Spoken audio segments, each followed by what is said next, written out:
Assalamu alaikum viewers, please like, share and subscribe this channel. Links of PDF files used in this video are given in description. So today we shall study part 2 of the lecture about ligand field theory or LFT. जैसे कि हम last time कर रहे थे modified MOT या adjusted crystal field theory और this theory is also called as ligand field theory. तो actually ये मॉलिक्यूलर ऑर्बिटल डायग्राम है, लेकिन हम इस डायग्राम को दो थ्योरीज की हेल्प से बनाते हैं। एक जो है वो हम यूज़ करते हैं हाइब्रिडाइजेशन थ्योरी और दूसरा जो है वो हम क्रिस्टल फील्ड थ्योरी को यूज़ करते हैं। तो जैसे हमने लास्ट टाइम दो एग्जांपल्स की थी, तो कुछ ये और एग्जांपल्स हैं आज। तो सबसे पहले है लाइक ये निकल टेट्रा कार्बोनाइल है। तो निकल में आपको पता है इसकी कॉन्फ़िगरेशन है 4s2 3d8 बिकॉज निकल has 28 atomic number. So 3D में जो है वो 8 इलेक्ट्रॉन चले जाएंगे, 4s में 2 इलेक्ट्रॉन चले जाएंगे and 4p will be empty. अब क्योंकि निकल पर जो कॉम्प्लेक्स के ऊपर है वो कोई चार्ज नहीं है, न्यूट्रल है, तो कार्बोनाइल भी न्यूट्रल होता है, तो निकल भी न्यूट्रल होगा। बट यहाँ पर हमें एक रीअरेंजमेंट करनी पड़ेगी। वो रीअरेंजमेंट ये करनी पड़ेगी कि s के इलेक्ट्रॉन्स को पेयर अप करना पड़ेगा 3D में। इट इज़ बिकॉज को कार्बोनाइल जो है वो स्ट्रॉन्ग फील्ड लिगेंड है। तो 3d10 4s0 एंड 4p0 ये फाइनल अरेंजमेंट ऑफ इलेक्ट्रॉन्स होगी in case of nickel when it is making complex with carbonyl. So जिस तरह हमने पीछे जो है वो एग्जांपल्स की हैं, तो हमने यहाँ पर इस साइड पर जो है वो निकल की कॉन्फ़िगरेशन लिख ली है और according to their energy 3d जो है वो सबसे नीचे है, फिर 4s है, फिर 4p है और ये 3d में 10 इलेक्ट्रॉन्स हैं निकल के। इस साइड पर हमने वो 4 कार्बोनाइल्स के लोन पेयर्स लिखे हैं जो कि ओवरलैप करेंगे और ये इसके हाईएसपी हाइब्रिड ऑर्बिटल में जो है ये लोन पेयर्स पड़े हैं। तो 4 कार्बोनाइल्स के 4 ये जो है वो लोन पेयर्स हैं जो कि sp हाइब्रिड ऑर्बिटल में पड़े हैं। तो लिगेंड जो है वो क्योंकि ज़्यादा इलेक्ट्रोनेगेटिव होते हैं, तो इसलिए हमने लिगेंड्स के जो ऑर्बिटल्स हैं उनको थोड़ा सा नीचे जो है वो लिखा है एज़ कम्पेयर टू मेटल, जिस तरह के ये एक किसी स्टूडेंट ने जो है वो क्वेश्चन भी किया था। नाउ आफ्टर दैट अब हमने अरेंजमेंट करनी है। तो अरेंजमेंट में हमने 3 किस्म के मॉलिक्यूलर ऑर्बिटल्स जो हैं वो बनाने हैं।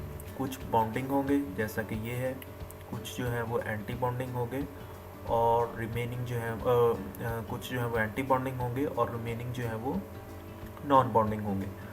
तो बॉन्डिंग का हमें कैसे पता चलेगा? बॉन्डिंग इलेक्ट्रॉन्स का हमें पता चलेगा हाइब्रिडाइजेशन से। फिर जो बॉन्डिंग होंगे वही होंगे एंटी बॉन्डिंग, और बॉन्डिंग और एंटी बॉन्डिंग के बाद जो बाकी रिमेनिंग होंगे that orbitals will be called as non bonding, और उनको हम कहेंगे नॉन बॉन्डिंग के they have never involved in bonding. So अगर यहाँ पर इस केस में देखें तो क्योंकि निकल में यहाँ पर ये ऑर्बिटल्स एम्प्टी हैं, तो sp3 हाइब्रिडाइजेशन होगी और इसकी जो है वो टेट्राहेड्रल ज्योमेट्री बनती है। तो इसका मतलब है जो इसमें जो बॉन्डिंग इलेक्ट्रॉन्स होंगे ऑर्बिटल्स होंगे वो होंगे 1s और 3p के जो हैं दे विल बी बॉन्डिंग। तो इसका मतलब है ये पोर्शन जो है मॉलिक्यूलर ऑर्बिटल थ्योरी का ये आया है हाइब्रिडाइजेशन थ्योरी से, तो ये हो गए बॉन्डिंग। ठीक है, उसके बाद अगर ये बॉन्डिंग है तो s sigma star s and sigma star p ये होंगे एंटी बॉन्डिंग। अगर जो बॉन्डिंग है जिस तरह ये बॉन्डिंग है तो उसी के कॉरस्पॉन्ड यहाँ पर जो है वो एंटी बॉन्डिंग भी ऑर्बिटल्स होंगे, तो ये, और बाकी रिमेनिंग जितने भी होंगे वो होंगे नॉन बॉन्डिंग। ना अगर आप नॉन बॉन्डिंग की अरेंजमेंट देखें तो ये वाला जो पोर्शन है ये वाला this has come from crystal field theory. तो ये मैंने यहाँ पर लिखा भी हुआ है। वो कैसे कि क्योंकि हाइब्रिडाइजेशन जो है वो sp3 है, टेट्राहेड्रल ज्योमेट्री है, और क्रिस्टल फील्ड थ्योरी में आपको पता है कि टेट्राहेड्रल ज्योमेट्री जब होती है तो जो T2g सेट ऑफ ऑर्बिटल्स है वो हाई इन एनर्जी जाता है और EG सेट जो है वो लो इन एनर्जी आता है। तो यहाँ पर देखें ये वो EG सेट ऑफ ऑर्बिटल है, यानी कि dx2 y2 एंड dz2 ये नीचे आए हैं, whereas dxy dyz and dxc जो है ये ऊपर गए हैं। तो ये जो है वो सेपरेशन है। तो इस तरह हमने बॉन्डिंग भी बना ली है हाइब्रिडाइजेशन से। फिर जो बॉन्डिंग थे वही एंटी बॉन्डिंग है और रिमेनिंग जो है वो यहाँ पर ये नॉन बॉन्डिंग है सारे के सारे। और नॉन बॉन्डिंग जो है वो सेपरेट किस तरह हुए हैं? They have been separated according to crystal field theory. उसके बाद जब आपने ये अरेंजमेंट कर ली तो जस्ट आपने इलेक्ट्रॉन्स को प्लेस करना है। तो अगर आप देखें यहाँ पर 10 यहाँ पर हैं और 8 इलेक्ट्रॉन्स यहाँ पर हैं, तो 18 हमने यहाँ पर प्लेस कर दिए। तो यहाँ तक ये 18 इलेक्ट्रॉन्स जो हैं वो कंप्लीट हो गए। सो दिस इज़ दी MOT और मॉडिफाइड डायग्राम ऑफ निकल टेट्राकार्बोनाइल। तो आई होप आपको इसकी अंडरस्टैंडिंग हो गई होगी। इसी तरह हम अगर नेक्स्ट एग्जांपल देखें तो ये भी निकल की एग्जांपल है, लेकिन यहाँ पर चार्ज है और साइनाइड जो है वो एज अ लिगेंड है। सो इस केस में देखें कि कॉम्प्लेक्स पर बाहर -2 चार्ज है, तो साइनाइड पर -4 होता है, तो +2 हम चार्ज निकल पर करेंगे तो वो बाहर वाला -2 जो है वो बैलेंस होगा। सो निकल की ये कॉन्फ़िगरेशन है, 28 एटॉमिक नंबर है, 3d8 4s2 4p0 +2 फॉर्म में ये 4s वाले इलेक्ट्रॉन्स रिमूव हो जाएंगे, तो ये 3d। अभी हमने यहाँ पर अरेंजमेंट भी करनी है। वो अरेंजमेंट क्यों करनी है? क्योंकि यहाँ पर जो साइनाइड है ये very much strong field ligand. So यहाँ पर जो हाइब्रिडाइजेशन होगी वो DsP2 हाइब्रिडाइजेशन होगी और as a result of which square planar geometry जो है वो बनेगी। रिमेंबर दैट कि क्रिस्टल फील्ड थ्योरी में हमने सबसे लास्ट में जो d ऑर्बिटल की स्प्लिटिंग स्टडी की थी वो हमने स्क्वायर प्लेनर ज्योमेट्री की ही की थी। सो अगेन अब हम इसकी तरफ आते हैं कि how we will draw its molecular orbital diagram. तो इसमें यहाँ पर देखें ये निकल है, 3d है, उसके बाद 4s है एंड 4p है। अब यहाँ पर इस तरीके से इलेक्ट्रॉन्स को आप पेयर करें ना करें ये आपकी मर्ज़ी है, लेकिन आई विल सजेस्ट दैट कि आप इसको एज इट इज़ लिखें अनपेयर्ड फॉर्म में, क्योंकि अभी निकल जो है इसको हम यहाँ पर एटॉमिक फॉर्म में ही ले रहे हैं। तो यहाँ पर ये 4 साइनाइड हैं, ठीक है, वो और साइनाइड में भी sp हाइब्रिडाइजेशन होती है और ये वो लोन पेयर्स हैं जो कि हर साइनाइड जो है वो कंट्रीब्यूट कर रहा है। तो अगर यहाँ पर 6 लिगेंड्स होते तो हमने 6 ऑर्बिटल बनाने थे।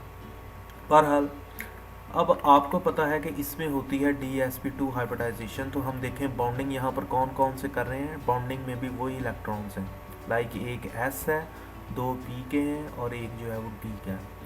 अब आप कह सकते हैं कि जो D यहाँ पर आना चाहिए S DsP2। तो देखें ये जो एनर्जी है ये कंप्यूटर की मदद से हमें मिलती है और उसमें हमें पता चलता है कि सबसे लो एनर्जी वाला जो होता है वो सिग्मा S ही होता है, फिर हाई एनर्जी होती है सिग्मा P की और फिर होती है सिग्मा D की। सो ऑर्बिटल्स कौन कौन से होंगे ये हमें इंफॉर्मेशन जो है वो हाइब्रिडाइजेशन में मिलती है। तो अगर आप देखें कि sp2d हाइब्रिडाइजेशन है तो या DsP2 हाइब्रिडाइजेशन है तो उसी तरह ही sp2d जो है वो बॉन्डिंग है। अब अगर ये बॉन्डिंग है तो एंटी बॉन्डिंग भी वही होंगी। तो अगर आप देखेंगे कि यहाँ पर ये जो है DsP2 ये जो है वो एंटी बॉन्डिंग है। सो जो बॉन्डिंग है उसके कॉरस्पॉन्डिंग एंटी बॉन्डिंग बनेंगे और एंटी बॉन्डिंग को हम रिप्रेजेंट कर रहे हैं स्टार से। अब आप यहाँ कह सकते हैं कि यहाँ पर sp2d है और यहाँ पर d है, फिर s है, फिर p है। तो यहाँ पर सिग्मा d जो है वो हमने s से लो बनाया। रीज़न क्या है? अगेन कि कंप्यूटर ने हमें ये एनर्जी दी है तो हमने उसके कॉरस्पॉन्ड जो है वो बनाना है। तो D जो है वो उसमें नीचे आता है, S आता है और फिर P आता है। अब यहाँ पर आप कहेंगे जी कि यहाँ पर तो S आपने लिखा है, तो देखें यहाँ पर वो D जो है वो एंटी बॉन्डिंग में है ही नहीं, तो यहाँ पर सिंपल S है और P है। तो बहरहाल sp2d जो है वो बॉन्डिंग है एंड DsP2 जो है वो एंटी बॉन्डिंग है और रिमेनिंग जो होंगे वो नॉन बॉन्डिंग होंगे। नाउ क्वेश्चन इज़ के ये जो हमने नॉन बॉन्डिंग है या जो ये ऑर्बिटल्स हैं अब अरेंज किस तरह करेंगे। तो अगर आप इसमें देखें कि बॉन्डिंग हो गए, एंटी बॉन्डिंग हो गए, तो ये जो D स्प्लिट होगा, ये जो D है ये अगेन स्प्लिट होगा according to crystal field theory. तो अब देखें ऑल्दो सिग्मा स्टार D जो है वो एंटी बॉन्डिंग है, लेकिन ये D कौन सा है? ये सबसे हाई एनर्जी वाला है, dx² y²। रिमेंबर दैट कि क्रिस्टल फील्ड थ्योरी में जो स्क्वायर प्लेनर ज्योमेट्री होती है उसमें सबसे हाई एनर्जी पे dx² y² जाता है, क्योंकि लिगेंड अप्रोच इस साइड से करते हैं और z एक्सिस वैसे रिमूव हो जाता है तो लिगेंड और ज़्यादा करीब आते हैं, जिससे dx² y² जो है वो और ज़्यादा रिपल्शन फील करता हुआ हाई एनर्जी चला जाता है। सो ये देखें d x square y square है, फिर डी एक्स वाई है, और डी जी स्क्र नीचे आ जाता है, फिर डी वाई जी है एंड डी एक्स सी है। तो आप देख रहे हैं कि ये वाली अरेंजमेंट जो है ये क्रिस्टल फील्ड थ्योरी से आई है, ये अरेंजमेंट जो है वो हाइब्रिडाइजेशन थ्योरी से आई है, और जो हाइब्रिडाइजेशन में बॉन्डिंग होते हैं उसके कॉरिस्पॉन्डिंग ऑर्बिटल जो हैं वो एंटी बॉन्डिंग होते हैं। तो इस तरह हमने ये भी एक अरेंजमेंट जो है वो बना ली। रिमेंबर दैट कि MOT में ये कोई आइडेंटिफिकेशन नहीं होती, ये हम देखें अपनी आसानी के लिए हम ये समझ रहे हैं। अदरवाइज़ अगर हम ये ना चीज़ें लिखें या इसको ना करें तो आपको बिल्कुल नहीं पता लगेगा कि एक बनाना है, फिर दो है, फिर एक है, फिर दो है, फिर दो, इस तरह है, और फिर आगे 3 4 की अरेंजमेंट है। तो ये अरेंजमेंट बड़ी मुश्किल हो जाएगी अगर हम ये चीज़ें ज्यूम ना करें, और हमें ये इन्फॉर्मेशन काफ़ी सारी हेल्प कर रही है कि यस दिस इज़ sp2d है, फिर ये dsp2 है, और रिमेनिंग जो आपने बनाने हैं और जो डी ऑर्बिटल्स हैं उनकी स्प्लिटिंग ऐसे होगी जैसे कि क्रिस्टल फील्ड थ्योरी ने हमें बताई है। So that is why we call that के molecular orbital theory is actually the sum of previous theories of hybridization and crystal field theory। तो hybridization जो है वो कोवलेंट कॉन्सेप्ट है, जो क्रिस्टल फील्ड थ्योरी है वो आयनिक कॉन्सेप्ट है, और इस थ्योरी में दोनों कॉन्सेप्ट जो है वो उनको हमने इंटरमिक्स या मर्ज किया हुआ है। नाउ आफ्टर दैट आपने इलेक्ट्रॉन प्लेस करने हैं। जब ऑर्बिटल्स बना लेंगे तो इलेक्ट्रॉन्स वही हैं कि जिस तरह उनकी एनर्जी होगी तो वो सारे इलेक्ट्रॉन्स आपने सेंटर में करने हैं। ये जो इस तरफ लाइनें लगाने का पर्पज़ है वो ये है कि ये और ये जो है ये मिक्स हो के ये वाले सेंटर बना रहे हैं, तो इसका मतलब जो है वो ये। तो इस तरह ये भी आपकी एक डायग्राम जो है वो हो गई है। दीज डायग्राम्स ये जो एग्जांपल्स हैं ये बुक में शायद ना हो, तो इसलिए मैं यहाँ पर आपको ये एक्सप्लेन कर रहा हूँ। इसके बाद थर्ड एग्जांपल है वो है सिल्वर अमाउंट डाइअमाइन सिल्वर की। इस पर देखें बाहर पॉजिटिव है, अमोनिया न्यूट्रल होता है, तो इसका मतलब है सिल्वर जो है तो उस पर ये पॉजिटिव चार्ज है। अब जो कॉन्फ़िगरेशन कॉपर की होगी वही सिल्वर की होगी, जस्ट यहाँ पर ये जो शेल नंबर है ये हमने चेंज करना है। तो in order to gain stability हम S में एक इलेक्ट्रॉन रखते हैं। ऑल्दो कॉन्फ़िगरेशन तो इसकी है 5s2 4d9, लेकिन in order to gain stability हम एक इलेक्ट्रॉन यहाँ से यहाँ पर शिफ्ट कर देते हैं, तो ये कम्प्लीटली फील्ड स्टेबल हो जाता है और ये हाफ फील्ड स्टेबल है। बाद में सिल्वर प्लस फॉर्म में है तो हम ये एक S वाला इलेक्ट्रॉन से मूव कर देंगे। अब इसमें हाइब्रिडाइजेशन है sp। नो ये वही सिचुएशन है, 4d है, 4 है, 5s है, 5p है। अकॉर्डिंग टू एनर्जी हमने सिल्वर के ऑर्बिटल्स बना लिए हैं, और इस तरफ दो अमोनिया के वो लोन पेयर्स हैं। ये lone pairs sp3 hybrid orbital में पड़े हैं, तो वो हमने यहाँ पर प्लेस कर दिए। नाउ इसमें देखें हाइब्रिडाइजेशन कौन सी है, sp हाइब्रिडाइजेशन है और लीनियर ज्योमेट्री है, तो इसका मतलब है बॉन्डिंग में जो है वो एक s है और एक p है। तो इसका मतलब है एंटी बॉन्डिंग में कितने होंगे, एंटी बॉन्डिंग में भी एक S होगा और एक P होगा।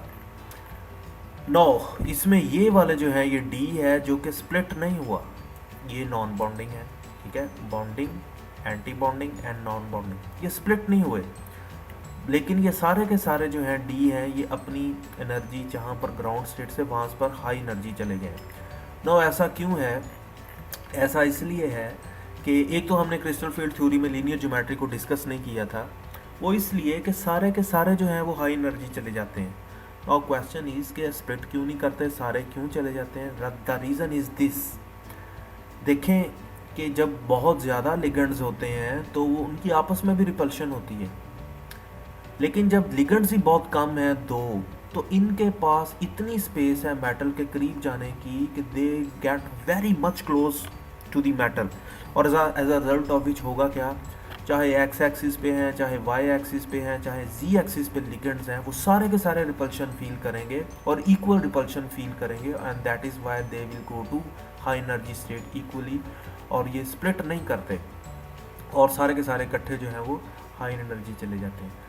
तो इसीलिए जो है वो लीनियर ज्योमेट्री है, sp हाइब्रिडाइजेशन है, तो ये सारे जो हैं वो एक्साइटेड स्टेट में चले जाते हैं और स्प्लिट नहीं होते।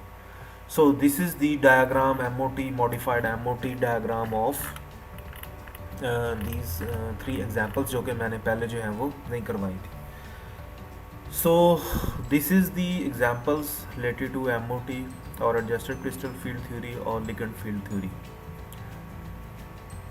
सिर्फ एक ही इस थ्योरी का डिसएडवांटेज है, वो ये है कि it is very much complex, और हमें कंप्यूटर की मदद लेनी पड़ती है in order to draw its diagram for more complex systems. Otherwise अगर आप देखें कि ये मैग्नेटिक प्रॉपर्टीज़ भी एक्सप्लेन कर रही है, ये ज्योमेट्री भी एक्सप्लेन कर रही है, ये कलर प्रॉपर्टीज़ भी एक्सप्लेन कर रही है, ये एवरी प्रीवियस फीचर जो कि पिछली थ्योरीज ने बताया था, ये थ्योरी जो है वो एक्सप्लेन कर रही है। तो सिर्फ एक टॉपिक जो है वो इस थ्योरी का रह गया है, और वो टॉपिक है कि कार्बोनाइल और सायानाइड या पाई बॉन्डिंग लिगेंड्स जो हैं वो कैसे एनर्जी गैप को बढ़ा देते हैं between T2G and EG set of orbitals. तो वो इंशाल्लाह हम नेक्स्ट लेक्चर में जो है वो देखेंगे। And if you have any questions then let me know. Okay, thank you, अल्लाह हाफिज़।